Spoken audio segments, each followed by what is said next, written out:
So we're absolutely honored to have Charles Bobrinskoy here with us today. Charles Bobrinskoy manages Ariel Investments' focused value strategy, an all-cap concentrated portfolio of U.S. stocks.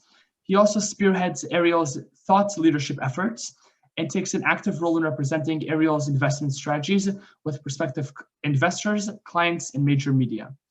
Charles Bobrinskoy also actively serves the Chicago community, sitting on the corporate boards of State Farm Mutual Automobile Insurance Company and ACI Worldwide, as well as the boards of the Big Shoulders Fund, La Rabida Children's Hospital Foundation, the Abraham Lincoln Presidential Library Foundation, and the Chicago Club.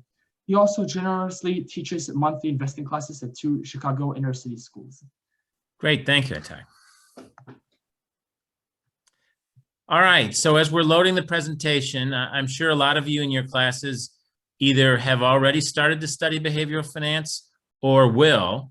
And so that wouldn't be new to you, but what I'm going to try to do in this presentation is show you some things you can do so that you don't make some of the mistakes that behavioral finance shows that we all have a tendency to make. In other words, this is not just going to be a presentation about what humans do wrong, but how we can get better.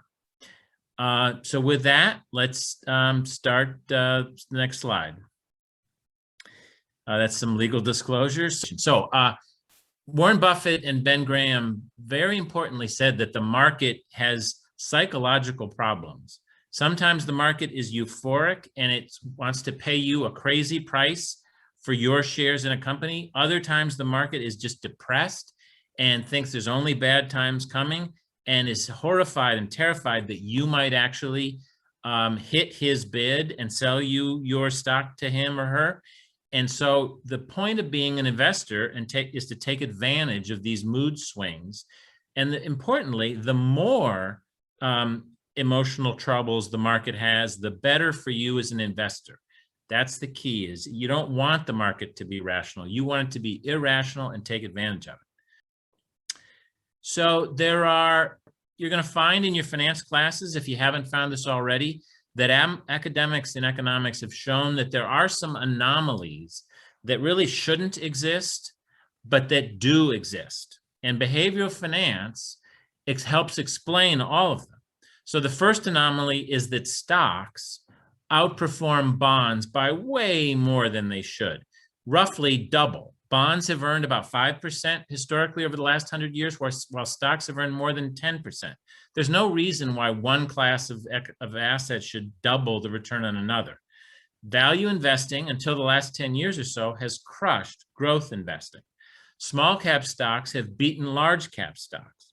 And momentum exists. Stocks that went up last month tend to go up versus stocks that didn't go up last month. That's momentum. It's irrational. Efficient market theory says it shouldn't happen, but it does happen. And it's our contention and a lot of other people's contention that behavioral finance helps explain all of these phenomenon, and I'm going to explain why in this presentation. So here are 3 of our favorite books on the subject of behavioral finance. The first one in the middle is the Bible, Thinking Fast and Slow by Daniel Kahneman, who just won the Nobel Prize in economics. He walks through all the mistakes that human beings make. Unfortunately, he's a little bit pessimistic and he doesn't think there's much you can do about these things. He thinks they're hard-coded into our brains, but we at Ariel think there are some things that you can do to get better. And we're going to talk about them in this presentation. All right, so here's just a quick list of the 7 behavioral finance biases that we use at Ariel to talk about this topic. And I won't go through them all in detail, but most of them you will have heard once you study this. And the first and probably the most important is confirmation bias. It's the tendency to look for data that supports what you already think and to reject conflicting data. Lots of studies on this, one of the most well-proven tendencies in psychology, very important in finance. The second one is overconfidence. We all tend to overestimate what we know, and we tend to underestimate the uncertainties of the future. And that's called overconfidence. It's got huge implications for investing. Anchoring means you're slow to change your prior estimate when new information comes in. You tend to hang on to what you thought before and not adjust enough. loss aversion has been shown in some dramatic studies that people will go to great lengths to avoid losses, even irrational lengths. The endowment effect is that we tend to overvalue that which we own versus that which we don't own. I'm going to talk about that in a second. We tend to use our gut instincts. We think our gut instincts are better than they are. And instead of looking at the data, we tend to use our gut instinct. And then lastly, we tend to measure probabilities by how quickly we can think of examples. So we tend to overestimate the probability that a college student starting a tech company in his dorm room or her dorm room will become a billionaire, because we can think of Mark Zuckerberg starting Facebook, and we can think of Bill Gates starting Microsoft. And so we can think of those examples, and that's how we think of probabilities. Can we think of vivid examples? That tends to produce bias. So we'll talk about ways in this presentation how we can overcome these biases, the 7 deadly sins, as we call them at Ariel. So a lot of this is based on prospect theory, which Kahneman and Tversky came up with, and this is a core idea of behavioral finance. It basically says that when people evaluate an outcome, they don't judge it based on some absolute basis. They tend to judge it based on what they have now. My favorite example of this is there was a linebacker for the Chicago Bears who was getting older in age, and the Bears said, "We'd like you to take a pay cut. You made $8 million last year. We're going to pay you $7 million this year." And he said, "Nope, that's it. I'm retiring." And he quit because it was a pay cut, even though $7 million was far more than he could make in any other profession. And so he judged it based on relative to what he had now, rather than objectively whether it was a good amount of money. And then I talked about loss aversion. Losses tend to loom larger than gains, and they tend to be valued twice as much as a gain. So we're going to show you in a minute that people will go to irrational lengths to avoid taking losses, and what you need to do to stop doing that. And I should say, there is an evolutionary reason for this. If you're in the jungle and there's something that you think is a stick, but it turns out to be a snake, you can die from that mistake. If there's something that you think is a snake and it turns out to be a stick, you don't die from that. And so that evolution has taught us to overestimate the risks of life and to pay less attention to the gains. So let's talk about confirmation bias and what we can do to solve it. This is one that you all on this call and this presentation can work on tomorrow. We all do this. We tend to look for data that confirms what we already think. And this is in the investment world. What you tend to do is look for research analysts that pass around bull ratings and bullish research reports on stocks that you like. And then you reject the research report that's negative on a company that you like, is saying, "Oh, that's just one person's opinion." In the political world, this happens all the time. If you're a Republican, you turn on Fox News. If you're a Democrat, you turn on MSNBC. This is confirmation bias, and it produces suboptimal thinking, which is dangerous in politics and in finance. So the bad news on this is the smarter you are, the worse you behave in this regard.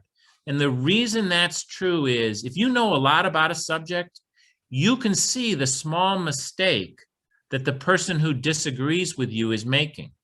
So let's just say you were a Republican and you thought Donald Trump was going to win, and somebody came out with a poll showing that Biden was going to win, but that poll made a mistake, or you thought they were off in their probabilities in Pennsylvania because you knew a lot about this election. You would say, "Aha, I happen to have inside information that Pennsylvania has been trending more positive towards Trump, and therefore this poll is wrong." So the smarter we are, the more confirmation bias we tend to have in our opinions. So what do you do about it? Well, the first thing you do about it that we do at Ariel is we have a devil's advocate, somebody on every stock that we own whose job it is to advocate for the other side, to point out where there's bad news, to circulate the research reports with the bad news. Good political campaigns do this. They will have somebody whose job it is to pass around the poll with bad news, to point out the negative feedback they've gotten on the points that their candidate made during the debate. So make it somebody's job to tell you why you might be wrong. Banks do this when they create workout groups. The loan officer who made the loan to the company is going to not see the bad news. So you have to create a workout group that can get you out of a bad loan, because the person who made the loan is not going to be objective. You got to re-underwrite the decision, make the decision again, because what your tendency is going to be is to just think you were right the first time. If you're a Republican, you got to follow Rachel Maddow on Twitter. If you're a Democrat, you got to follow Charlie Kirk. Tomorrow, you do that. Overconfidence. This is what actually Kahneman, who won the Nobel Prize, thinks is the #1 failing that even smart people make. And it's the tendency to overestimate what we know and to underestimate the uncertainties about the future. Chaos theory, those of you who understand this, even mechanics, quantum mechanics and physics, is also very helpful in thinking about uncertainties in the future.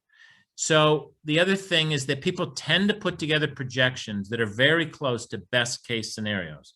If you've ever seen somebody plan a movie or budget the construction of a house, they tend to put together projections that are way too close to best cases. We all do this. Now, here's the bad news. We're not good at seeing these biases in ourselves, but the good news is we can often see these biases in other people. And so what you need to do here is to have somebody who's helping you think objectively about the budgets and the estimates that you're putting together. Now, what makes this particularly hard is you don't get a controlled experiment. If you say that I think that there's a 75% chance that Joe Biden will win the election, there aren't 100 of those elections, whether you can see that the probability was actually 65 or 58. So it's not easy to run these experiments, but I'm going to show you what you can do to get better at this. All right, so the way you first want to do this is always think in bets. You don't want to say, I think Trump is going to win. That's just a statement of 100%. You want to instead say, what odds would I need to place a large bet that Donald Trump is going to win? If somebody offered me 50-50 on $1 million, would I take that bet? Maybe I probably wouldn't have on November 1st. So now I got to say, okay, maybe a 40% chance. Would I have placed in that case a 60-40 bet? Probably not. All right, 30% would I place $1 million bet?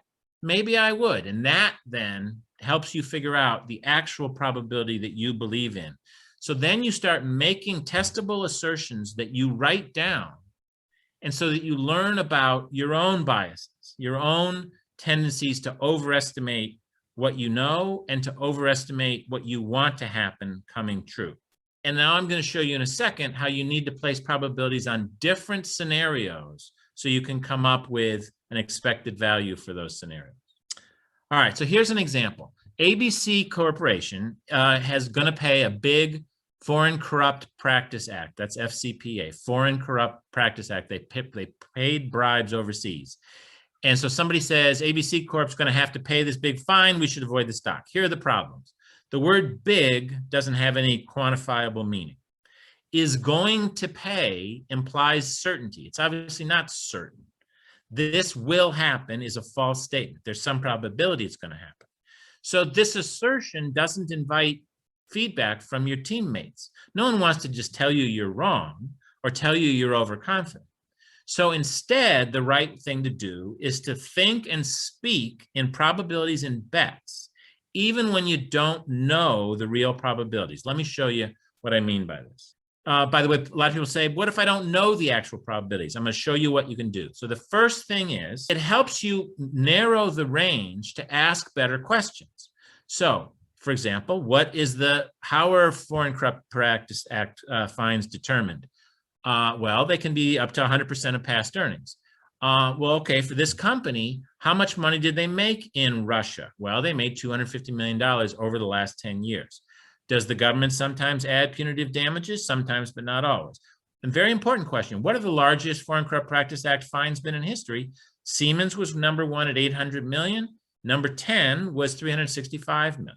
You put together some probability ranges that you'd be willing to bet on. So if somebody said to you, what would be the probability that this fine actually ended up between 0 and 25 million?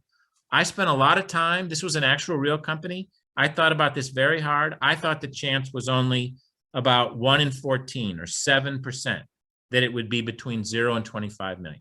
The chance that it'd be between 25 and 100 million, I thought was about a 30% chance. 100 to 300, it's 35. You see all the probabilities here. And I laid these probabilities out for my teammates, and they were able to give me great feedback. They were able to say, Charlie, I really think you're underestimating the chance of a $500 million fine here. This is a big problem. They bribed officials in Russia. They're going to want to make an example of this company. Other people said, I think you're really ranking the probability that they're going to let this go and give them a slap on the wrist. Your 7% number is way too low. So when I got that feedback, I adjusted all these probabilities. I did an expected value of the midpoint of each range, and that gave me a total expected value of 205 million. The market cap of the company was $20 billion. So the expected value of the fine was only 1%, which was no reason not to buy the stock. So you see what I did here. Instead of just making some blanket statement, we shouldn't buy the stock, I thought in terms of bets. I wrote down testable conclusions that invited feedback from my team. All right, here's anchoring. I'm going to go a little faster here. This is just the tendency to you don't adjust when you get new information.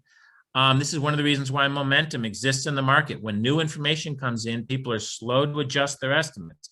And so stocks go up slowly rather than going up directly to where they should go up. For this, the key point on this is to have, as an institution, to have no penalty for revisions. If somebody was saying they think the Milwaukee Bucks are going to win the NBA championship and they lose the first 2 games to the Nets, you'd be an idiot to not revise your estimate of the chance that they're going to win the East.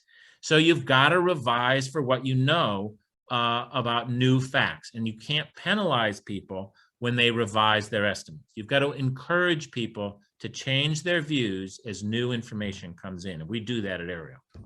The endowment effect, again, is the tendency to overvalue what you own. People think the grass is always greener on the other side of the fence. It's not.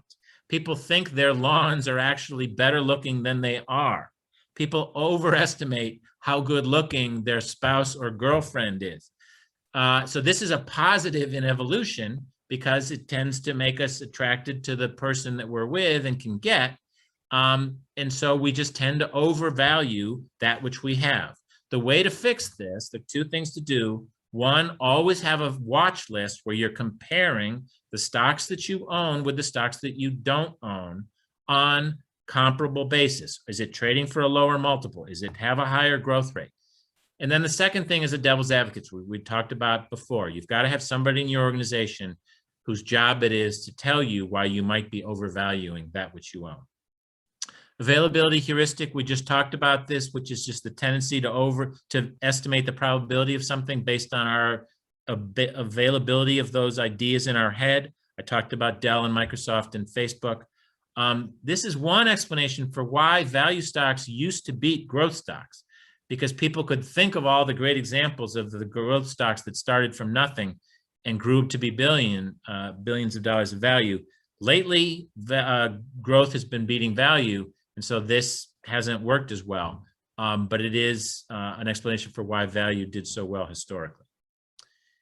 So the answer and the fix to this is you have to look at the data. You have to look at the probabilities in the real world of how many companies get started by people in their college dorm rooms that end up being worth $1 billion. It's a very small percentage, but this is hard to do because we're all captives of our experiences and our memories. It's very hard to tune those out, but you need to try to look at the underlying data.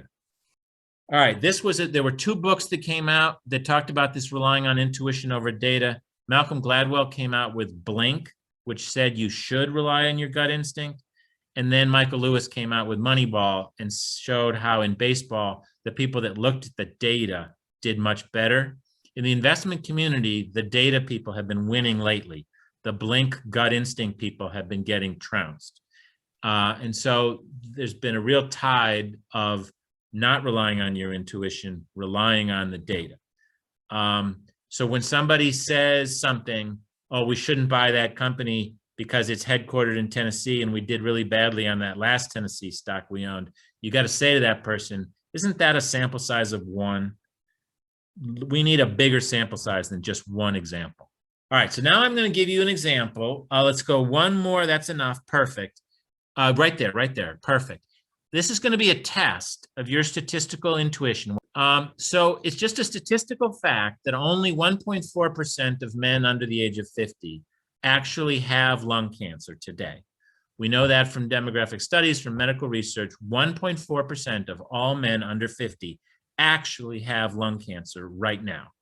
Now, there's some pretty good tests for lung cancer. And if you take the test, 75% of men who actually do have lung cancer will test positive. That's called a true positive test. But 10% of men who do not have lung cancer will test positive. Now, notice those two numbers don't have to add up to 100 because they're two different groups of men. The first group has lung cancer. The second group doesn't have lung cancer. So 10% of men who do not have lung cancer will test positive. That's a false positive. All right. A man walks into the hospital. He's under 50 and he tests positive. That's all you know. What's the probability that he actually has lung cancer? Now, it's probably going to be hard for you to do the math in your head, but I want you to just think about this. What's your instinct? What's the chance that he actually has lung cancer? I'll give you a second to think about it. The answer is the vast majority of you way overestimate the probability that he actually has cancer. The actual answer is there's only a 9.6% chance that he has cancer. There's a 90.4% chance that he doesn't. Most people answer 50% or 60% or 70%. And the mistake that people make is they're not including the base rate enough. The fact that only 1.4% of the general population has cancer. Out of 1,000 people, only 14 actually have cancer. So of those 14, if they all went in and took this test, 11 of them would come back with a positive test, 75% of them. So that's 11 positives. There'd be 3 false negatives. Then there are 986 people who don't have cancer who take the test, and 10% of them get a false positive. That's 99 people. Because there's so many people that don't have cancer, even 10% is a big number. So there are 99 people who tested positive even though they don't have cancer. So we have two groups. We have the 11 who tested positive and do have cancer, and the 99 who tested positive and don't. That's 110 total people that tested positive, but only 11 of them really have it. So only 11 out of 110, or 10%, have, even though they tested positive, only 10% actually have cancer. By the way, this applies to COVID very similarly. If it were true, and it's not too far from true, that 1.4% of the population had COVID, and if you had COVID, there was a 75% chance that it would give you a positive reading, but a 10% false positive rate. If you tested positive for COVID, there'd only be a 10% chance that you actually had COVID. Now, the false positives are not as high with COVID. It's something like 3% false positives, so it's not exactly an analogous, but it is true. If you get a positive COVID test, it doesn't mean you have COVID. So the point of this is to try to take into account what's called the priors, what you know about before you got any information. How likely is this? How likely is it that this person's idea in their dorm room is really going to be worth $1 billion? The answer to that is very small, and that's why you probably shouldn't invest in your friend's company at $1 billion valuation while he or she is still in college. The last page just shows the explanations for why behavioral finance explains some of the real anomalies in the investment world. I won't go through these in detail, but we do think behavioral finance helps explains why the market does some silly things. Excellent. Thank you so much. So our first question says, there have been some very interesting consolidation plays in the media space lately, including the Warner Media Discovery merger and Amazon's purchase of MGM Studios. Can you discuss your thoughts on those mergers? Do you believe that there will be further significant consolidation in this space? Great. Well, I'm do appear on CNBC a fair amount, and I've become known as their Mr. Viacom. And so they ask me about this all the time. And I do think the core to that, the answer to the question is that libraries of content have a lot of value. That's what these deals are really showing. And we believe that Paramount, which Viacom owns, has a wonderful collection of movies, of Mission Impossible and of Raiders of the Lost Ark and Top Gun and all the movies that they have. And so, yes, we think that the big tech companies, Apple, Amazon, even Netflix, are going to want to buy libraries of content. And so we do think there'll be more consolidation. There probably don't need to be 10 streaming services. And so we think there'll be consolidation of those services. Yeah, that makes a lot of sense. Thank you. And we had a question that says, do you think that this ViacomCBS's reliance on sports and news programming is that a concern to you because news may be more of a regional commodity and sports may have a jump in the renewal fees? Yeah, two great questions. So the good news is that news is actually not that important to CBS Viacom. And where it does matter is that in local TV markets like Boston or Chicago, people do still go to the local TV news to find out what's going on. They tend to not be reading the local newspaper as much, but they are still watching the local news, and that becomes a lead-in to the broadcast regular programming. So the good news is it's not that important to profitability. Sports is important, but sports is nice in that it's one of the things that you really can't delay and speed through the commercials, which you can do with other kinds of content. You want to watch it live, and so people will watch the commercials. CBS, and the other piece of good news is the NFL doesn't want to move all of its content too much. They want to have as many people see it as possible, and that means the new contracts that just got renegotiated had big roles for the broadcast companies, including CBS. Yeah, absolutely. And I think they just added the Champions League as well to that. Yeah. And what are your thoughts about Madison Sports Garden Entertainment reacquiring Madison Sports Garden Network? Good. People have done their homework, so they know these are things that I have strong opinions on. So we own both Madison Square Garden Entertainment and Madison Square Garden Network. I'll be candid. I've said this publicly. I did not love the deal. Madison Square Garden Entertainment stock has not reacted well to this news. They said one of the reasons they were doing it was because Madison Square Garden Network had a stronger balance sheet. And I was just, in my entire career in finance, I can't think of a time when one company has bought another company because the target had a better balance sheet. It's usually the other way around. So that was a sign of weakness. And frankly, there just aren't, in our opinion, a lot of synergies between running entertainment, which is a real estate company. They own Madison Square Garden, the building. They own Radio City Music Hall. You don't need a regional sports network. And frankly, the ratings have been declining for regional sports networks. So I didn't love the deal. The stock has not reacted well. It's been, frankly, a disappointment. Yeah, absolutely. And then also there are questions about your past investments in for-profit education companies, and if you could discuss what your reasoning was there. Yeah, that did not work out well. This one thing we've learned about for-profit education is if the government decides they want to change the rules, they can. And they did during the Obama administration. They changed the rules and put in place what was called gainful employment, which meant that there were certain metrics of the salaries that graduates from for-profit education companies had to have that community colleges did not have to have. So many for-profit colleges had much better graduation rates than community colleges, but were put out of business because they couldn't meet these tests. So it's a controversial area for profit education, but I do want to point out to people who don't like the industry that of the top 10 colleges granting technical degrees 2 African Americans and Hispanics, 8 are for profit.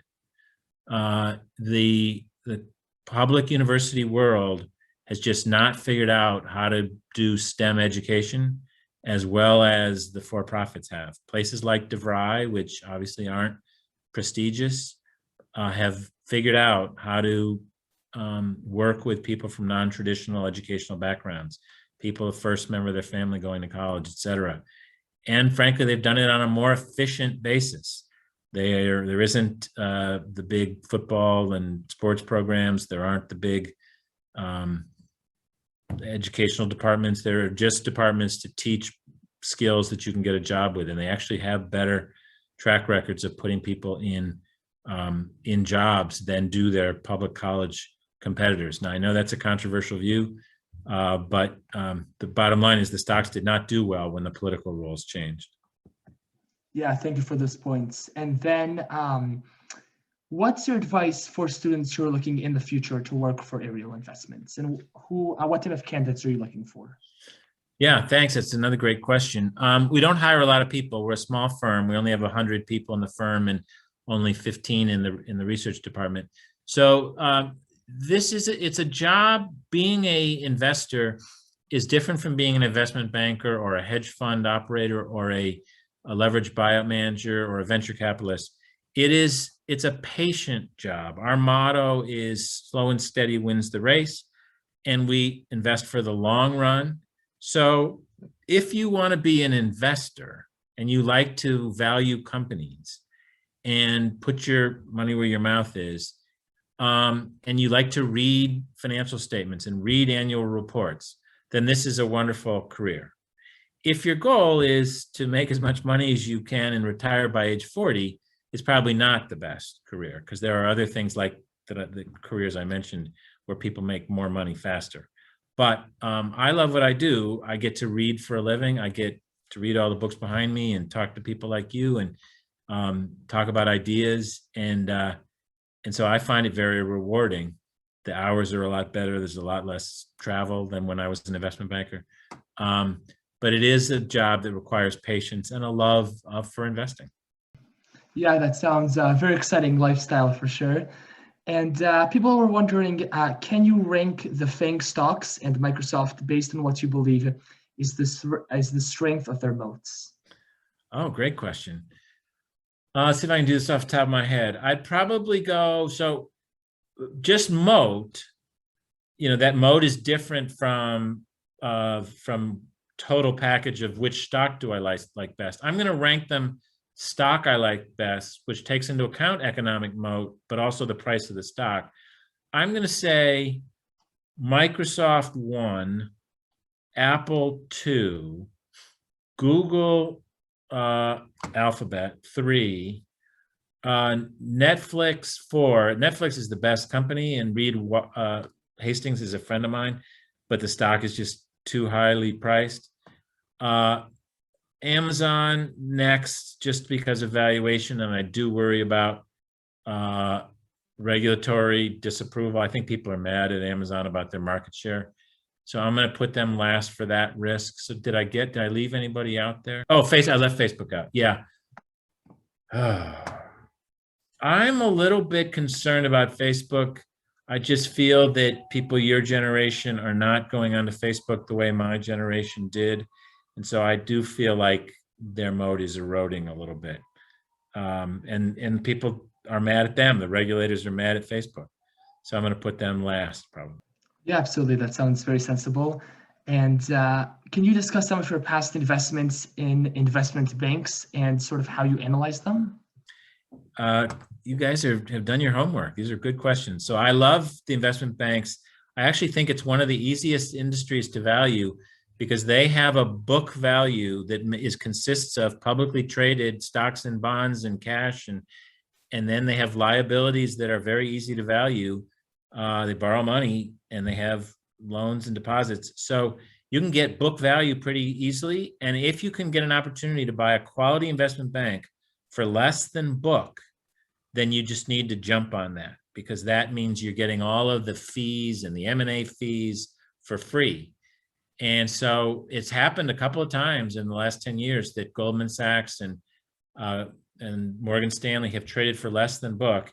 And when they have, we've bought a lot of them, and it's worked out very well both times. This has actually happened in 2 separate times, and we've bought both times. So I happen to personally think Goldman, I used to work for Salomon Brothers and then Citibank. And so I do know this industry. I happen to think Goldman Sachs is the best investment bank, and then Morgan Stanley's number 2, and JP Morgan is number 3. And so the valuations sometimes give me an opportunity to buy the best of those 3 at a real opportunity. Yeah, that makes a lot of sense. Thank you. And so what are your thoughts, do you think, well, Wells Fargo, they still have the asset cap right now. And then Citigroup, they had that mispayment blunder, and now they had a change in management. And also with Credit Suisse, that they had that event with where they were exposed to some pretty serious losses. So what are your thoughts on those right now? Yeah, I think this unfortunately is a business that the strong get stronger, the rich get richer, and weakness does show itself. I mean, throughout history, I have a lot of friends who work for Credit Suisse First Boston, and I really like those people, but they just haven't had the good management and the risk management that Goldman Sachs and Morgan Stanley have had. And both Citi and Wells Fargo, I think, have a reputation for being more retail banks rather than institutional investment banks. And that just retail banking has not been as profitable. And I think the moat is more under pressure. There are regulatory problems. Washington, if you saw the way that the senators interviewed the heads of the retail banks, it was very tough. So I think it's just hard. Wells Fargo used to be a wonderful reputation, and they really stumbled. And I think the brand is tarnished. Yeah, that makes a lot of sense. Thank you. And also, there was a question you're discussing overall compared to in the past. Do you believe that it is getting easier for companies to maintain their moats as a result of global scale, or harder for companies to maintain their moats because of the rapid pace of technological change? Another great question. I would say more the latter, that technological advancements tend to put pressure on moats, and that the number of examples of scale producing that big moat are less and less. There certainly are some, obviously Amazon in the US, Google, the first mover advantage companies, there certainly are some, but I think the competitive threat from new technology is a bigger threat. And so versus the old days when Coke and Pepsi and Sears dominated the world and Exxon dominated the world, the big companies, IBM, you couldn't order a computer from anybody other than IBM. You'd be taking your life into your hands as a purchasing agent. So I think moats are more fragile today. Global scale is less important, and technology threatens all moats, including the moats of technology companies, by the way. Yeah, absolutely. And people are wondering if you had any tips for analysts when they need to analyze stocks when there may only be a short period when their price is depressed, such as during the flash crash. Yeah, so I think my advice on that is, 1, make sure the company has the balance sheet to get through a short, tough time. Companies tend to go bankrupt because they're illiquid, not because there's no economic value there. So if you can find a company that you know is going to get to the other side, that's first question. And then the second question is, try to have your valuation in hand. And if a company during the flash crash or during COVID trades way below that, then you've just got to have the courage of your conviction and be able to ride out what could be a noisy short-term period. And that's what happened to us on Viacom. When Viacom went from 30 to 10, we thought it was worth 55. And sure, the Masters was going to be canceled, and sure, the NFL was going to be shortened season, and sure, NCAA basketball, there was going to be no Final Four. But those were all temporary things.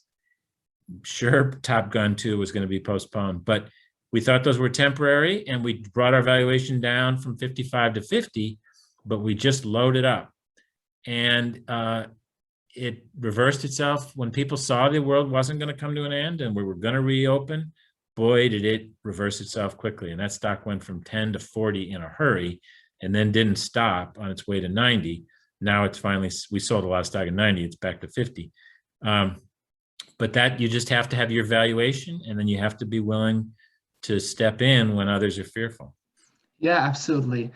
And then what are some permanent changes that you see in the economy and the way that people's lifestyles will go that resulted from this pandemic? Great question. So we spent a lot of time on this here at Ariel, trying to figure out what is permanent and what is temporary. I think we will have a permanent reduction in corporate travel for marketing purposes.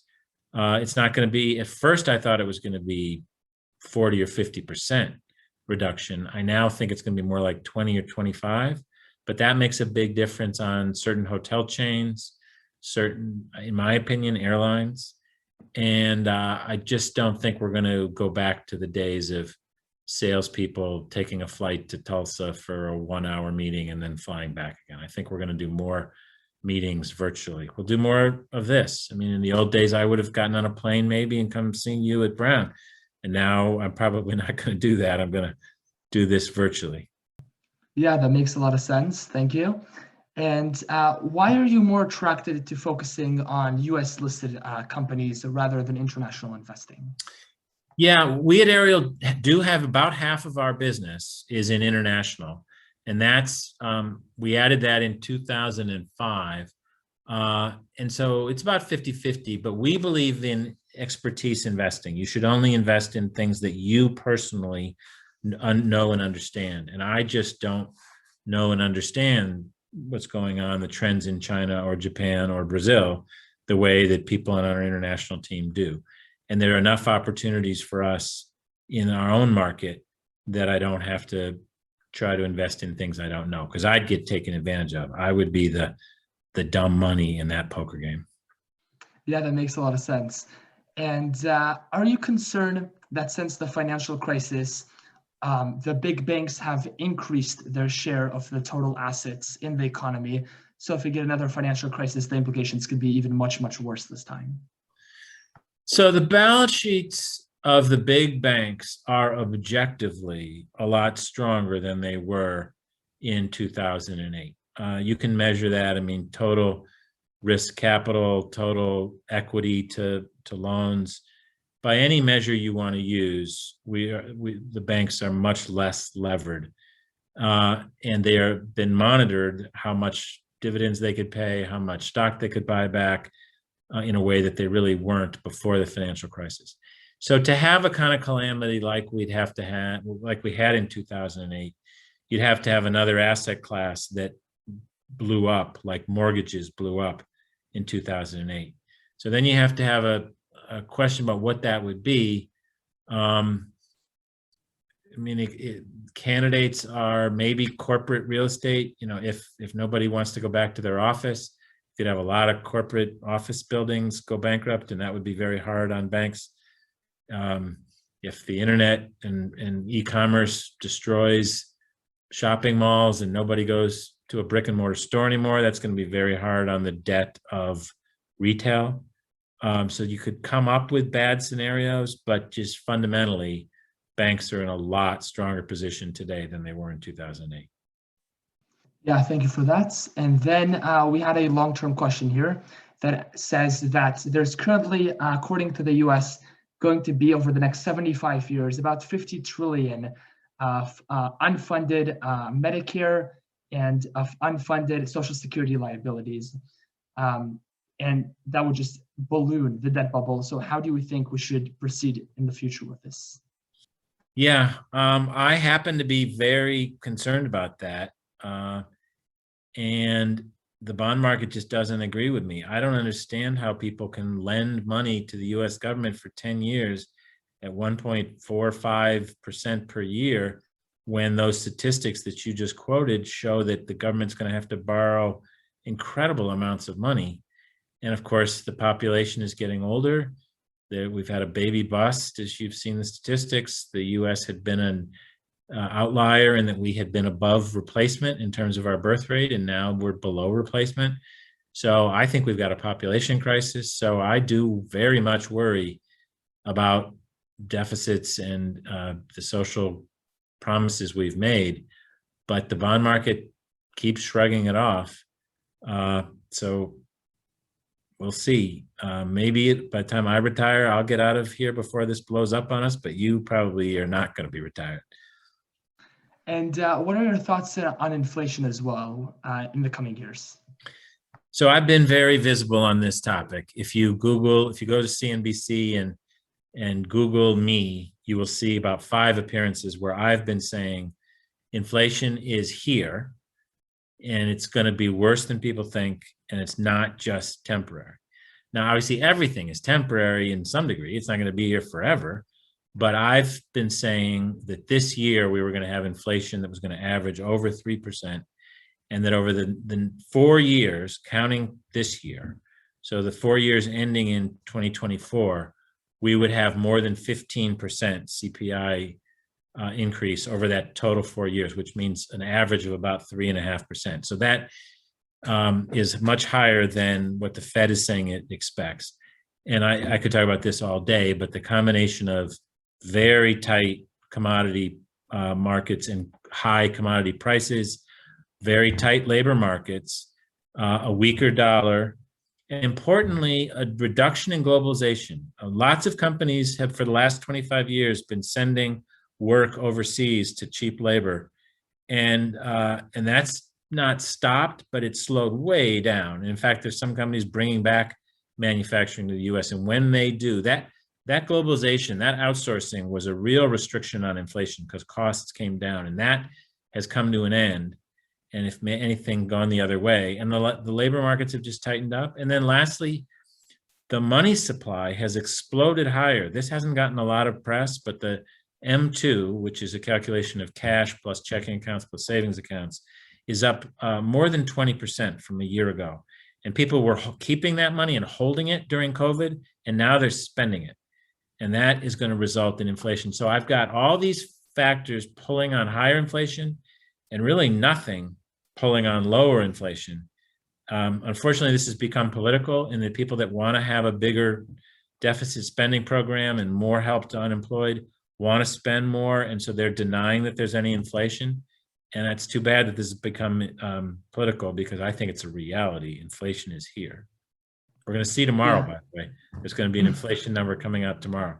And then can we discuss a little bit the culture at Ariel Investments? What's the day-to-day like for the analysts, for you? Sure. Our culture, we're known for being a very diverse firm. We are minority owned. So our 2 largest shareholders are John Rogers and Melody Hobson, who are both African-American.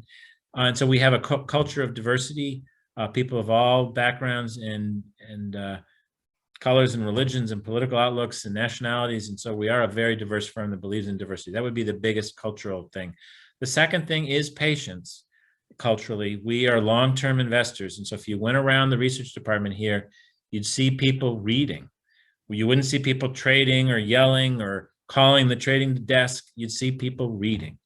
And they're just going to be trying to think about the long run and be patient and trying to be greedy when others are fearful and be fearful when others are greedy. And that means you got to be an independent thinker. You've got to think for yourself, and you've got to be comfortable liking something that other people like and not liking the FANG stocks when everybody else loves the FANG stocks.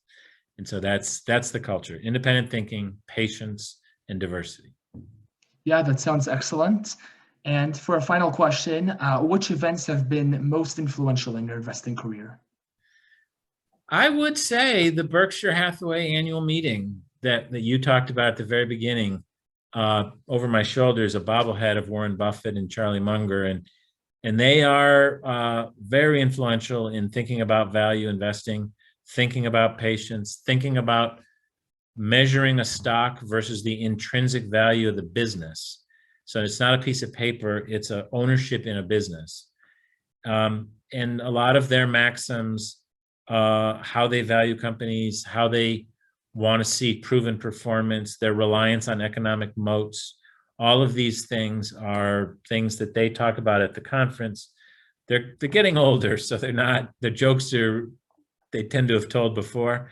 But when I first went to my first Berkshire annual meeting in 2001, it had a huge impact on me. And he's just a brilliant man, and obviously probably the greatest investor of all time. And it was really an amazing opportunity to see him up close and in person.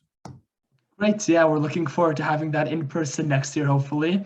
And thank you so much for joining us today. It was an absolute pleasure. Well, thank you for having me.